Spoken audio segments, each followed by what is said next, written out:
India पर। आप देख रहे हैं के न्यूज, खबरों का सारथी। नमस्कार, उत्तराखंड की खबरों में आपका स्वागत है। मैं हूं मनोज वानस। खबरों का रुख करेंगे उससे पहले देख लेते हैं इस वक्त की अहम हेडलाइंस। राष्ट्रीय राजमार्ग में खराब गुणवत्ता के मामले में मुख्यमंत्री नाराज, कहा सड़क निर्माण की घटिया गुणवत्ता पर नेशनल हाईवे अधिकारियों पर होगी कार्रवाई। उत्तराखंड एसटीएफ संघ मिलकर पुलिस ने प्रदेश में नकल माफिया गिरोह का किया भंडाफोड़, हाकम सिंह साथी संग गिरफ्तार। पूर्व सीएम हरीश रावत ने सीबीआई का नोटिस, स्टिंग मामले में फिर तलब हुए पूर्व सीएम, विधायकों की खरीद फरोख्त का मामला। उत्तराखंड आपदा पर गृह मंत्री अमित शाह ने सीएम धामी से की बात, हर संभव मदद का आश्वासन दिया।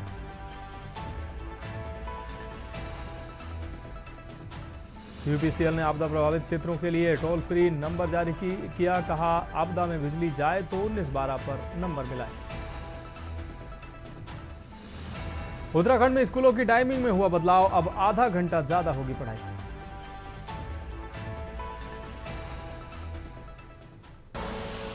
आप देख रहे हैं के न्यूज, खबरों का सारथी। और अब खबरें विस्तार से। विकासनगर से अहम खबर है, जहां तेज रफ्तार बस ने लोडर विक्रम को टक्कर मारी। हादसे में विक्रम चालक की मौत हुई है। ओवरटेक के चलते यह हादसा हुआ है। बस चालक ने पीछे से जोरदार टक्कर मारी। हादसे का वीडियो सीसीटीवी फुटेज सामने आया है। पुलिस ने बस चालक को हिरासत में लिया है। विकासनगर के जीवनगढ़ का यह पूरा मामला है। ये सीसीटीवी फुटेज सामने आए हैं, आप देख सकते हैं। ओवरटेक के चलते यह हादसा हुआ है। बस चालक ने पीछे से लोडर में टक्कर मारी है।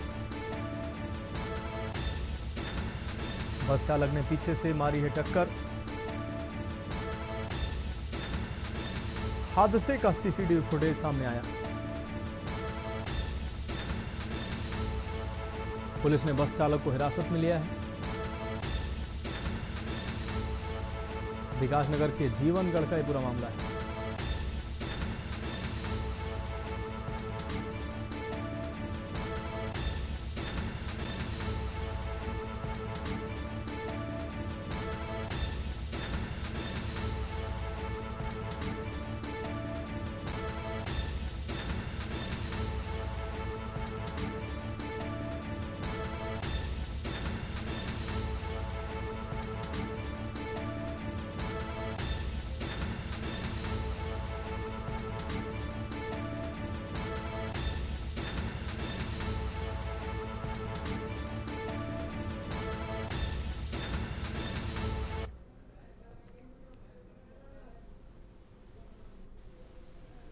तो ये तस्वीरें सामने आई हैं, आप देख सकते हैं। कितना भीषण टक्कर बस चालक के द्वारा मारी गई है लोडर को, और पीछे से ये टक्कर मारी गई। इस दौरान लोडर, जो विक्रम लोडर चालक है, उसकी मौके पर ही मौत की बात सामने आ रही है, मौत की खबर सामने आ रही है, जबकि बस चालक को पुलिस ने हिरासत में लिया है। तो तेज रफ्तार बस ने विक्रम लोडर को जोरदार टक्कर मारी। इस दौरान विक्रम लोडर के चालक की मौके पर ही मौत हो गई है। जोरदार टक्कर बस के द्वारा मारी गई है।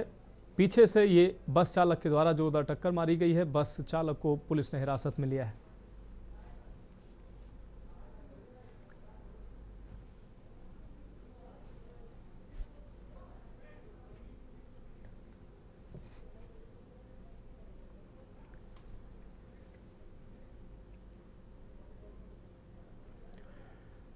अब बढ़ेंगे अगली खबर की ओर। हरिद्वार से अगली खबर है, जहां कार चालक की पिटाई का वीडियो सामने आया है। लक्सर रोड पर पब्लिक ने कार चालक को जमकर पीटा है। स्विफ्ट डिजायर चालक से युवक को लगी थी टक्कर। संजीवनी अस्पताल के पास कार ने सब्जी वाले को मारी टक्कर। गुस्साई भीड़ ने चालक को पकड़कर बेरहमी से पीटा है। पिटाई के बाद भीड़ ने चालक को पुलिस को सौंपा है। आप देख सकते हैं, मरणासन हालत में किया है चालक को। संजीवनी अस्पताल के पास कार ने सब्जी वाले को मारी टक्कर। स्विफ्ट डिजायर चालक से युवक को लगी थी टक्कर। संजीवनी अस्पताल के पास कार ने सब्जी वाले को मारी थी टक्कर। गुस्साई भीड़ ने चालक को पकड़कर बेरहमी से पीटा। पिटाई के बाद भीड़ ने चालक को पुलिस को सौंपा है।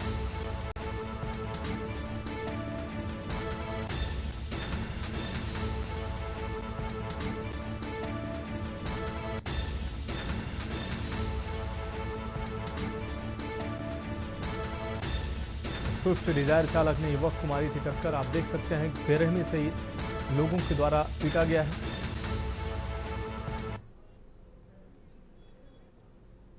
तो इस तरीके की तस्वीरें निश्चित रूप से असंवेदनशील तस्वीरें हैं।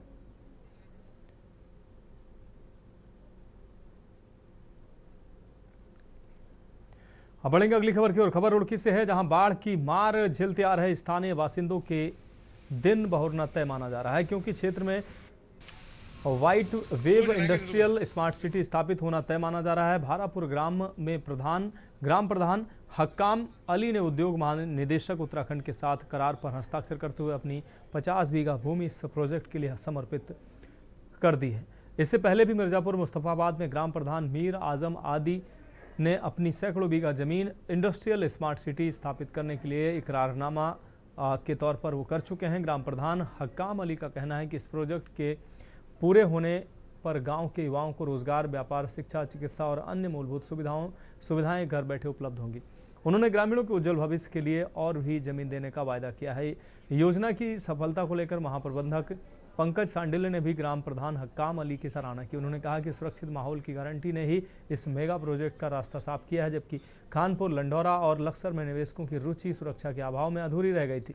योजना के तहत 1831 एकड़ भूमि पर इंडस्ट्रियल स्मार्ट सिटी विकसित की जाएगी। इससे न सिर्फ रोजगार और निवेश के अवसर बढ़ेंगे, बल्कि गांव और ग्रामीणों की दिशा और दशा में दोनों बदल जाएंगे। इस दौरान मिर्जापुर मुस्तफाबाद के ग्राम प्रधान मीर आजम, धनेड़ी के ग्राम प्रधान विकास सैनी समेत अन्य ग्रामीणों ने भी अपनी जमीन देने और परियोजनाओं में पूर्ण सहयोग का आश्वासन दिया। अब कह सकते हैं कि बाढ़ग्रस्त जमीन पर बनने वाली यह इंडस्ट्रियल स्मार्ट सिटी ग्रामीणों के लिए विकास की नई राह खोलेगी और आने वाली पीढ़ियों के लिए भी सुनहरे भविष्य की गारंटी साबित होगी।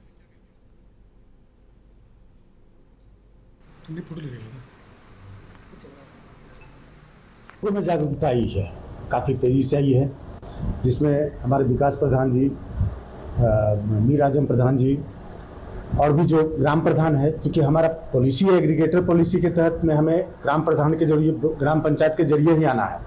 ये लोग काफ़ी बढ़ चढ़ के हिस्सा ले रहे हैं। विकास होगा। मेरा मानना यह है कि हमारे ये भाई हैं प्रधान जी, आजम जी और विकास जी, इनकी हमारी मुलाकात होती रहती है और इन्होंने बताया कि भाई इस तरह की बात है। हमने कहा भाई चलो जो हमारी ज़मीन में है। वहाँ तो लगभग सब लोग तैयार हैं और इस टाइम पे ये जो है लगभग 60% तो ऊपर तो ऐसे ही पहुँच चुके और 100% होने में तो भी लोग देने को दे रहे हैं, सब ज़मीन भी दे रहे हैं और सहयोग भी कर रहे हैं। बढ़ेंगे अगली खबर की ओर। खबर लक्सर से है, जहां सोमवार से शुरू हो रहे नवरात्र के मद्देनजर आज बाजारों में खासी गहमागहमी दिखाई दी है। आपको बता दें, बाजार पहुंचकर जहां लोगों ने पूजन सहित व्रत सामग्री खरीदी, वहीं मंदिर समितियों की ओर से श्रद्धालुओं को सुविधाजनक दर्शन पूजन मुहैया कराने की तैयारियों को अंतिम रूप दिया जा रहा है। बाजार में ग्राहकों की भीड़ लगी रही। कोई व्रत के लिए फलाहार खरीदता रहा तो कोई देवी की सजावट सहित पूजन सामग्री खरीदता दिखाई दिया। हालांकि दुकान संचालक सचिन प्रजापति ने बताया कि ग्राहक तो पहुंच रहे हैं, लेकिन बीते वर्षों की अपेक्षा इस बार दुकानदारी हल्की है। इसके पीछे चारों तरफ भरे पानी सहित मौसम एक बड़ा कारण है।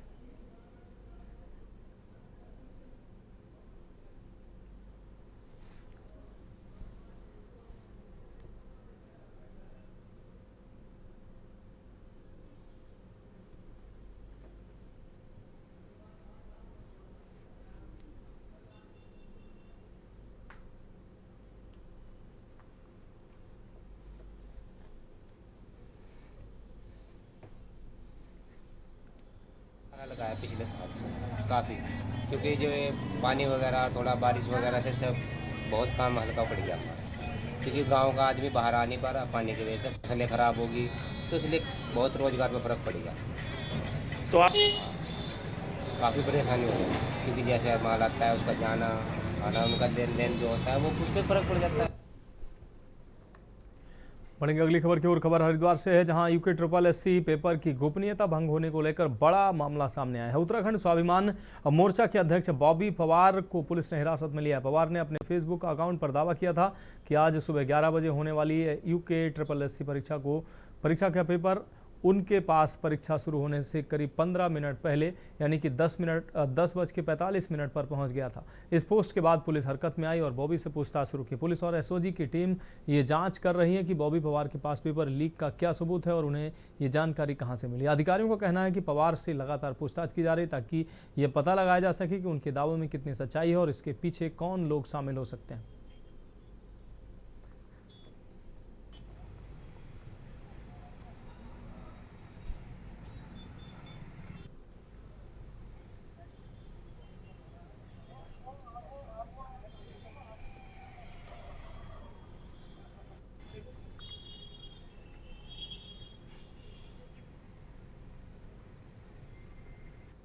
ठीक है, ठीक है। एक बार फिर से सरकार ने यह साबित किया कि एक सफल परीक्षा संपन्न कराना ये सरकार के बस की बात नहीं। जिस व्यक्ति ने इस परीक्षा को लीक किया, हम उसको एक्सपोज करके लोगों के सामने ला रहे हैं, जनता के फेवर में उसको रख रहे हैं और सरकार अपनी एजेंसियों के द्वारा दबाव बनाकर हमारे ही केंद्रीय अध्यक्ष को अंदर बिठा रही है। आप देखिए ये कैसा लोकतंत्र है। उत्तराखंड स्वाभिमान मोर्चा की जिला कार्यकारिणी का गठन हरिद्वार में होना था, तो उसी कार्यक्रम के लिए हम लोग यहाँ पे आए थे। तो एक छोटी सी बैठक हम लोगों की चल रही थी और लगभग 11:30 के आसपास जो है ये सूचना हमें मिलती है कि आज जो पेपर प्रस्तावित है, जो चल भी रहा था 11 बजे से 12:30 बजे तक का उसका टाइमिंग था, UPSSC का एग्जाम होना था आज, और लाखों अभ्यर्थियों ने आज उसके लिए अप्लाई भी किया था और एग्जाम।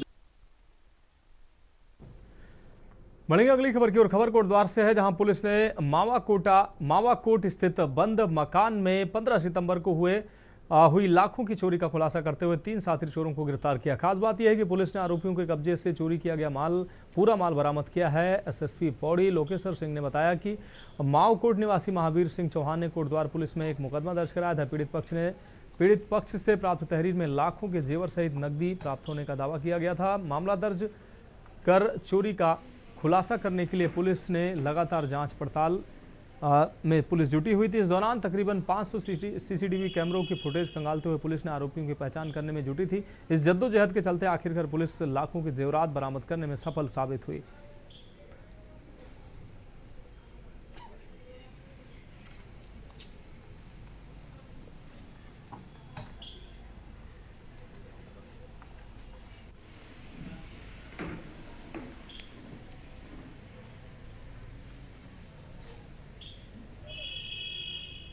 कोटद्वार क्षेत्र के अंतर्गत एक शिकायतकर्ता के द्वारा शिकायत दर्ज करवाई गई कि उनके घर में एक बहुत बड़ी सोने जेवरात की चोरी हुई है, जिसका संज्ञान लेते हुए हमारे द्वारा मुकदमा पंजीकृत किया गया।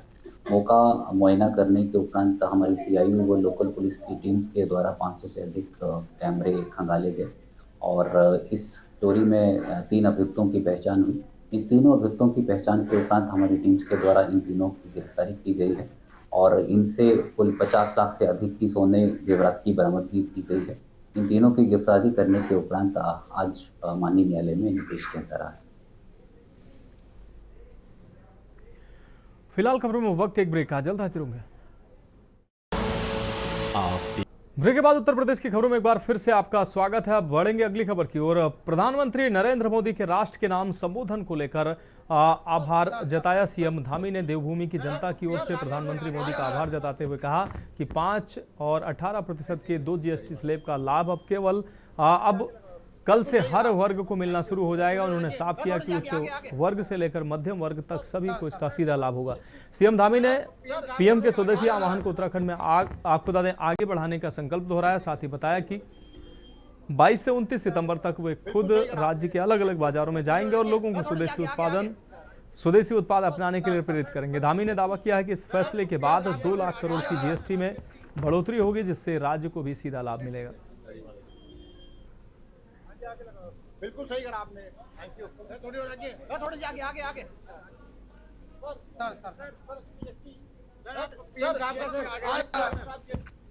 मैं आदरणीय प्रधानमंत्री जी का बहुत उत्तराखंड की देवतुल्य जनता की ओर से बहुत आभार व्यक्त करता हूं, धन्यवाद करता हूं कि उन्होंने 15 अगस्त को लाल किले से कहा था कि दीपावली से पहले देशवासियों को GST में छूट देकर 2 स्लैब बनाकर बड़ा राहत देने का काम होगा।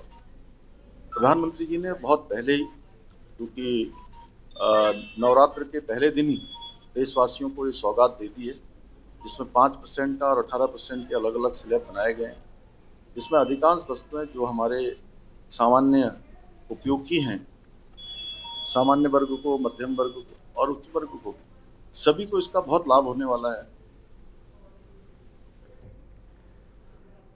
बढ़ेंगे अगली खबर की ओर। स्वच्छता ही सेवा पखवाड़ा स्वस्थ नारी सशक्त परिवार अभियान के अंतर्गत रामलीला ग्राउंड श्रीनगर में विशेषज्ञ स्वास्थ्य शिविर का आयोजन किया गया। इस कार्यक्रम का आयोजन मुख्य चिकित्सा अधिकारी पौड़ी गढ़वाल डॉक्टर शिव मोहन शुक्ला तथा जिला नोडल अधिकारी एनसीडी डॉक्टर पारुल गोयल के निर्देशन में किया गया। शिविर में विभिन्न रोगों की जाँच एवं परामर्श सेवाएं प्रदान की गई। साथ ही तंबाकू सेवन से होने वाले दुष्प्रभावों के प्रति जागरूकता, नशा मुक्ति संबंधी परामर्श एवं आवश्यक दवाइयों का निःशुल्क वितरण भी किया गया। शिविर के दौरान माननीय स्वास्थ्य मंत्री डॉक्टर धन सिंह रावत मुख्य अतिथि के रूप में उपस्थित रहे। उन्होंने राष्ट्रीय तंबाकू नियंत्रण कार्यक्रम एवं राष्ट्रीय मानसिक स्वास्थ्य कार्यक्रम के अंतर्गत नशे के विरुद्ध तथा PNDT अधिनियम के अंतर्गत कन्या भ्रूण हत्या के विरुद्ध संयुक्त हस्ताक्षर अभियान का शुभारंभ किया।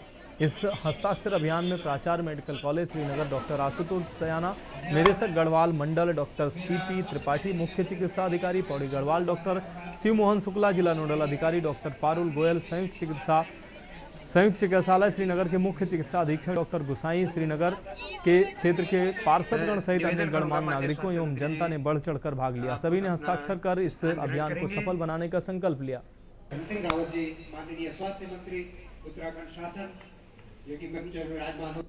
यहाँ सर नमस्कार सर हमें यहाँ पे बहुत अच्छा लगा। यहाँ पे हमारे जो शिक्षा मंत्री ये हैं, स्वास्थ्य मंत्री डॉक्टर धन सिंह रावत जी बहुत ही अच्छा काम कर रहे हैं। आज उन्होंने यहाँ रामलीला ग्राउंड में स्वास्थ्य शिविर कैंप लगाया है और यहाँ पे नेत्र जांच, कान की जांच और ये क्या नाम है हड्डी वाले भी हड्डी वगैरह की भी अस्थि विशेषज्ञ भी हैं। मेरा नाम डॉक्टर सचिन चौबे है। मैं अस्थि रोग विशेषज्ञ हूँ। मैंने अपनी पढ़ाई जो है पोस्ट ग्रेजुएशन जो मैंने एम्स ऋषिकेश से किया हुआ है। देखिए आज सबसे पहले तो मैं बताऊंगा कि जो माननीय प्रधानमंत्री जी श्री नरेंद्र मोदी जी के जन्म दिवस से लेकर 2 अक्टूबर तक जो ये पखवाड़ा चल रहा है। जी हाँ, जो ये स्वास्थ्य पखवाड़ा मनाया जा रहा है और जो ये 15 दिन का जो है 17 तारीख से और 2 अक्टूबर तक का जो ये समय मिला है और पूरे पौड़ी ज़िले में जो हमें ये लक्ष्य मिला है कि अधिक से अधिक जो है जगह पर ये स्वास्थ्य सेवा शिविर करवाए जाएं और इन शिविरों के माध्यम से जनता की समस्त जो है बीमारियों को मुख्यतः जो है नारी स्वास्थ्य पर जो फोकस किया गया है। भारतीय जनता पार्टी पूरे देश में 17 सितंबर से 2 अक्टूबर तक सेवा पखवाड़ा मनाने जा रही है, जिसके तहत सबसे पहले स्वच्छता अभियान चला, फिर रक्तदान शिविर अभी भी चल रहा है और आज जैसे आपने देखा होगा स्वास्थ्य शिविर पौड़ी जिले का, अब जैसे आप देख रहे होंगे आज पौड़ी जिले का जिला स्तरीय स्वास्थ्य शिविर यहाँ श्रीनगर के रामलीला मैदान में लगा हुआ है। ये स्वास्थ्य सेवा पखवाड़ा में जो हम 2 हफ्ते का कैंप चला रहे हैं उसमें आज ये 5वां दिन है। ये कैंप हमारा मेडिकल कॉलेज की तरफ से ऑर्गेनाइज किया गया है और अभी तक हमने लगभग 18,000 लोगों का जो है सहभागिता इसमें रजिस्टर की है। इस कैंप में हमारी बहुत सारी सेवाएं हैं, ब्लड डोनेशन है, ब्लड रजिस्ट्रेशन है। पूरे प्रदेश में 17 सितंबर से लेकर 2 अक्टूबर गांधी जयंती तक हम लगभग 4,500 स्वास्थ्य शिविर लगा रहे हैं, जिसकी थीम है स्वस्थ नारी सशक्त परिवार। और ये हमारे प्रधानमंत्री जी की बड़ी कल्पना है कि इन शिविरों में सबको दवाइयाँ फ्री मिल जाएंगी, सबकी जांचें फ्री होंगी। बढ़ेंगे अगली खबर की ओर। हल्द्वानी के MBPG कॉलेज में 27 सितंबर को होने वाले छात्र संघ चुनाव को लेकर माहौल गरमाने लगा है। इसी कड़ी में आज पूर्व छात्र संघ नेता और छात्रों ने एक प्रेस वार्ता आयोजित की। इस दौरान उन्होंने ABVP के अध्यक्ष पद के प्रत्याशी अभिषेक गोस्वामी को समर्थन देने की घोषणा की है। छात्र नेताओं ने कहा कि अभिषेक गोस्वामी की जीत छात्रों के लिए आने वाले वर्ष में कई नई सुविधाओं का रास्ता खोलेगी। उन्होंने अपील की है कि छात्र एकजुट होकर अभिषेक गोस्वामी को विजयी बनाएं। इसके साथ ही उन्होंने विपक्ष पर भी गंभीर आरोप लगाए। उनका कहना है कि दूसरे पक्ष से चुनाव लड़ रहे प्रत्याशी कहीं ना कहीं झूठ का सहारा लेकर छात्रों से झूठ का सहारा ले रहे हैं। छात्रों ने आरोप लगाया है कि झूठ बोलकर चुनाव लड़ रहे हैं, जबकि महाविद्यालय को उनका नामांकन भी रद्द कर देना चाहिए। चुनावी तारीख नजदीक आते ही कॉलेज का सियासी माहौल और ज्यादा रोचक होता नजर आ रहा है।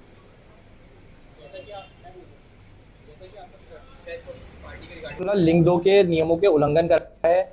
आप इस चीज को समझ सकते हैं कि जो हमारा विरोधी पक्ष है वो ऐसे करके अगली बार भी किसी भी कैंडिडेट को गलत तरीके से चुनाव लड़ा सकता है।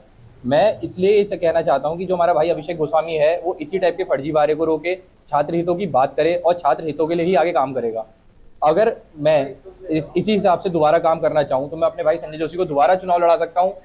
अभिषेक गोस्वामी को चुनाव लड़ाने का पहला रीजन तो यही है कि हम उनकी मेहनत और संघर्ष को देखकर विगत 6-7 वर्षों से मैं 2019 में छात्र कॉलेज में एडमिशन लिया था, तो तब से वो विद्यार्थियों के लिए मेहनत कर रहे हैं। तो मेहनत को हमेशा सपोर्ट करना चाहिए, क्योंकि मैं भी एक सामान्य परिवार से आकर मैंने कॉलेज परिसर में 5 साल मेहनत करी, तब जाके मैंने छात्र संघ का चुनाव लड़ा। तो आज वही मेहनत के दम पर मैं वो भाई को सपोर्ट कर रहा हूँ। करने का सबसे बड़ा कारण यह है, आज पूरे शहर ये सोच रहा है कि संजय जोशी और उसकी टीम अभिषेक गोस्वामी को क्यों चुनाव लड़ा रहे हैं। मैं आप सभी को बताना चाहता हूँ, सबसे मुख्य कारण देखिए, यहाँ पर हम सच्चाई का साथ दे रहे हैं। हमें किसी संगठन से कोई मतलब नहीं है, हम केवल एक व्यक्ति विशेष का साथ दे रहे हैं, हम सच्चाई का साथ दे रहे हैं। यहाँ पे बात है धोखाधड़ी की और सच की। आप सभी को मैं ऐसा क्यों कह रहा हूँ आपको बताना चाहता हूँ। जब पूर्व में छात्र संघ चुनाव 2023 में होते, जिसमें मैंने भी अध्यक्ष का चुनाव लड़ा था।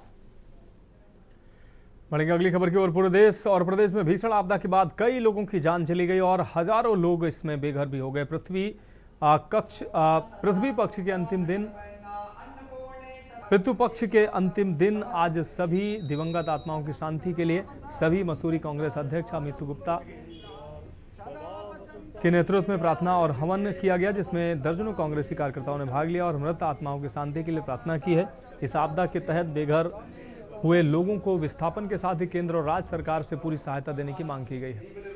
तो दर्जनों कांग्रेस कार्यकर्ता इसमें शामिल हुए हैं। भीषण आपदा में कई लोगों की जान चली गई थी। आपदा में मारे गए लोगों के लिए प्रार्थना की गई है, हवन पूजन किया गया है, दिवंगत आत्माओं की शांति के लिए प्रार्थना की गई है।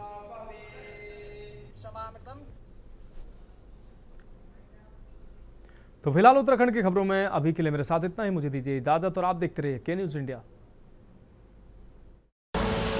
आप देख रहे हैं के न्यूज़।